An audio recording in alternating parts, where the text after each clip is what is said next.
That's how they would navigate around this river because it was so shallow. So that's a little history of why that name. Like, I'm gonna be talking Antelope all day today because that's where we're at. We're going to Antelope Island, we're going to Antelope River, a lot of other areas here. Now there's a lot of beautiful houses along the river also. That one on the right here is the other one for sale. It's somebody's winter home. That's why they're not there. That's about $1.6 million if you want to buy it. Now this house right here with the red roof, that's about 3.5, but that's not for sale. You guys can't buy that right there. That's not for sale. But the one to the right with the for sale sign is 1.6. All right. Welcome to Tarpon Springs, everyone. Home of the sponge dogs and the spongers. That's our mascot for our local high school, the Tarpon Springs Spongers. Our sports motto is we absorb, we don't suck. That's our sports motto here in Tarpon. And while you guys are here, after you get off this boat, if you're hungry, go get some great food. They have this thing called saganagi. It is the flaming cheese. They'll bring it to your table right on fire and you'll opa. But if you guys don't like Greek food, try the seafood. Because this Antelope River drains into the Gulf of Mexico. We got a lot of good seafood that comes from the Gulf of Mexico. Most of the seafood you guys will eat here came right from here from the Gulf. But you guys are in the sponge dogs. You came here for a reason. To see SpongeBob, right? No, SpongeBob doesn't here. Because sponges don't move. Sponges are sessile. Sponges hang on the bottom of the ocean. And I used to be a marine science teacher, guys, for 34 years. I recently retired and I got this job as $8 million on this boat. So I'm going to talk a little bit about sponges real quick. And like I told you guys, these are animals. They're not plants. Now, when you guys walk down the street today, I saw a lot of loofah signs. Buy a loofah. A loofah is not a sponge. A loofah is a plant. If you want a sponge, don't buy a loofah. Okay? And they found over 9,000 square miles of sponge beds here in the Gulf of Mexico. And we became the sponge capital of the world by the 1930s. We had more Greeks than anywhere else in the entire world except for Greece. That's why we were the Greeks here. Because they were, guys, good sponges. They sponged for over 100 years at the islands over in Greece, in the Mediterranean. And they had those rubberized suits, those big helmets and the hoses. But they were not the first to sponge here. The first to sponge here were actually after the Civil War. The government gave land to soldiers. And they sponged. They're the ones who found the sponges out of the Gulf of Mexico. And they were called hookers. They had a long stick and a hook. They would lean over and pluck up their sponges. But the Greeks could do it better, and they did. They came over here, out-sponged the hookers, and that's why we have all the Greek influence here. Now these sponges, guys, they live in the bottom of the ocean just like this. They're called sessile. They don't move. If they don't move, how do they eat? They filter water. And they eat the little particles inside the water. Guys, one of those sponges can filter about enough water a day that can fill up your swimming pool in the back of your house. That's so much water. Now here's what the hookers used to do with the stick. They'd pluck them up from the top of the water, and the sponge would come up, but so would the bottom. So it was one sponge and done.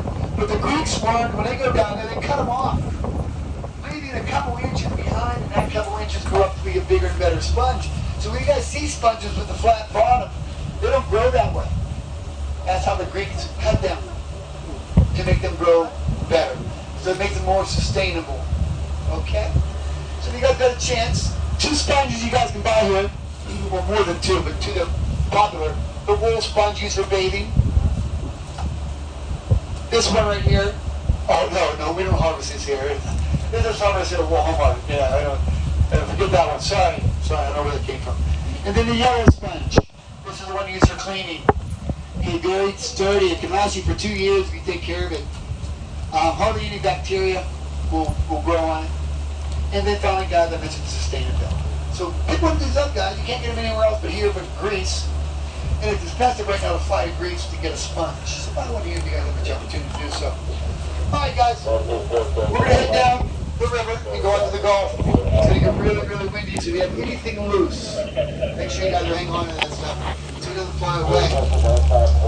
Oh, also, this is an estuary. Anybody know what an estuary is? An estuary is an area where fresh and salt water meet. It's called brackish water. So this water can contain dolphins, manatees, birds, pelicans, eagles, osprey. Some alligators will be more up the river circuit as you go down. If you go up the river more, it gets fresher and fresher and fresher. So yes, there are alligators in this river also, but more in fresh water. Okay?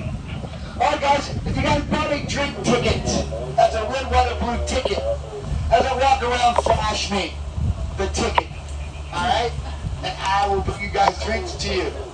If you didn't buy a drink ticket, you're welcome to buy one from me for cash.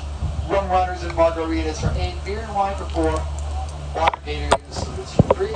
Alright guys, if you guys see anything, make sure you yell so we can talk about it. Enjoy your ride down the river, and I'll talk more as we go.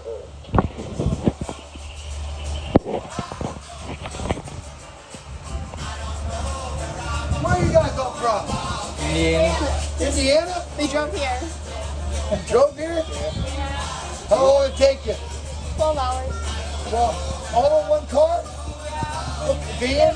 Yeah, huge van. A van. Yeah. You guys all family? Yeah, No friends, it's all cousins. family. Brothers and sisters. Cousins. Cousins. Road trip. Where else you guys going? We're going to the beach tomorrow.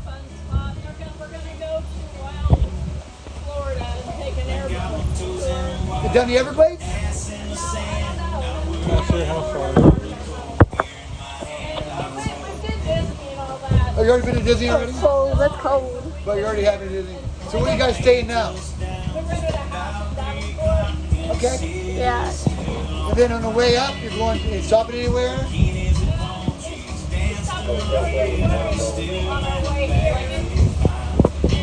Family road trip. I took one when I was in 7th grade. I had 5 brothers and sisters. We had a big Suburban. 5. I was 12 years old. And we went to push cars, Disney World. And that's it. But that's enough. Well, enjoy, guys. Thank you. Hopefully we can get through this bad weather. Probably a little bit better weather.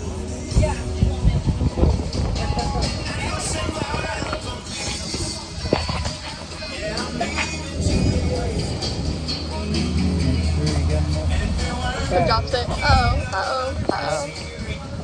We're just waiting until I actually drop it. Alright guys, like I told you, this river has a lot of history. It was founded in the 1500s, but it was also used to sparingly during the Civil War. The Confederate Army used this river to transport cattle. But that's not the reason why I'm telling you that. I want you to look over here to that open green area right there that goes up to that house right there. We call that a mountain here in Florida. You guys might call it a mound or a hill where you're from. That is actually the tallest point here in Pinellas County. And the locals here call that Deserter Hill. Deserter Hill. Because back in 1864, 5 Confederate soldiers went to the top of that hill, lit a fire to signal the Union Army there in the harbor. They were going to swim out and escape and desert the Confederate Army. But a Confederate captain saw that fire, went out there, arrested those soldiers, hung them over an oak tree that's no longer there, and let them remain there for the duration of the war. So the locals call that Deserter Hill. But unfortunately for you ladies, I did a little more research and I found out that one of the people that left remaining there was a local in Clodian. His name was Jax. And they say Jax still haunts all females who travel through Anclote on a tour boat. Yes, so ladies, if you feel chill at all during this cruise, it is not the sea breeze you're feeling. It is Jax.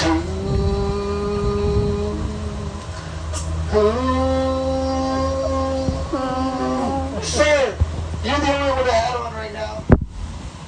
I don't know if you can see that sign right there, right in the middle of the channel. It says, if you were from Indiana, with a bunch of your family traveling by car, bending down here, this is where you'll lose your hat. So that captain's going to go supersonic Mach 1 speed there. And you might lose your hat. So we don't go back for hats unless we see you bobbing underneath, alright? Also, you guys are probably going to get some complimentary sea salt spray. That sea salt spray is complimentary, it's free. I don't want any complaining. But I want you guys to know that sea salt spray is really good for your skin. Look at the captain. He's over 100 years old, yeah.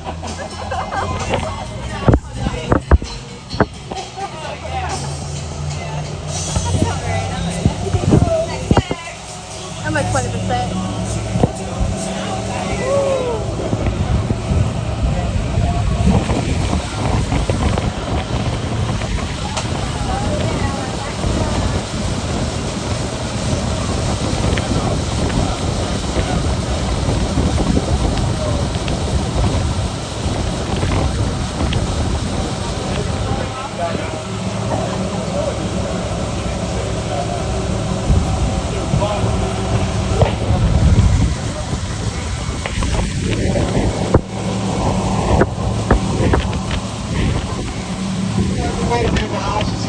show this one in particular to you right here. Look at that beautiful house. Something you see like in movie like Canto. Very gentle. Can you guys do me a favor while you're up here? Do you have wave to that house for me? Everybody wave. There's wave to my ex-wife that's over there. Yes. Thank you guys.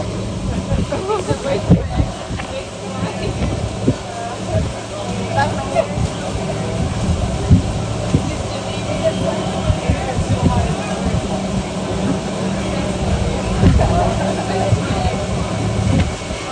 My hair messed up. Really? I don't know if it can. It's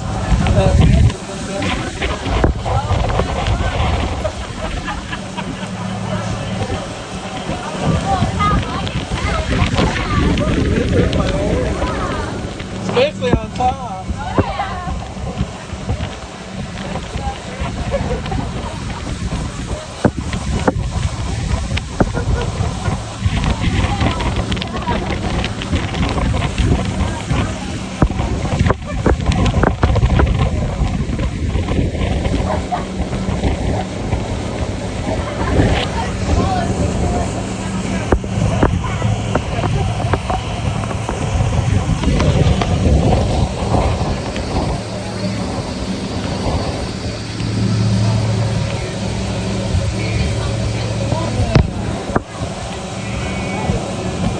Hello.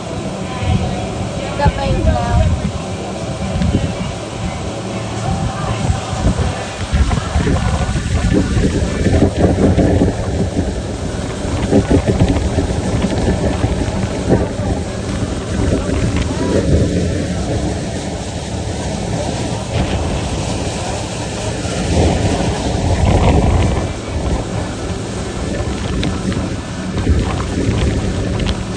It's a bit windy. A little bit. Yeah, yeah. Slowing down, I think.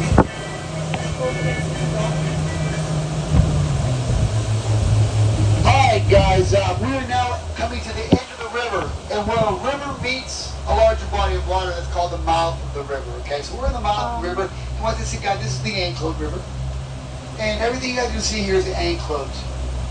Now, this area was first founded, like I told you, in the 1500s by the Spanish, and the Spanish came here for some special water, like they did in St. Augustine, they came with abundant youth.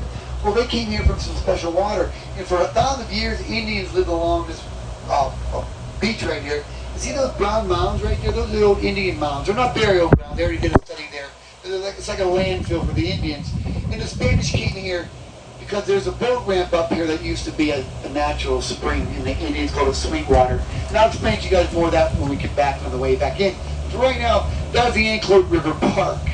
It's usually pretty busy, but today it's not. And that's where people like to come to hang out if they don't want to go to Clearwater or to St. Petersburg. This is where they'll come to hang out here. So everything in here is Anclote. That's the beach, the boat ramp. That's the power plant, that smokestack. Those cars are the parking lot. That road's Anclote Road. The house of the Anclote Village. And there's a high school called Anclote High School. So you guys get the theme right here, right? All right, guys. Straight ahead about 2 miles out is Anclote Island. That's where we're going. Now, I don't know where the captain's going to talk when we get out there, if we're going to be able to land on the island conditions. Or not favorable to do so. So he'll talk about that when we get out. We'll see when we get out there. But if you do go on the island, you guys can do some shelling also. And I'll talk about that one thing as we get out there.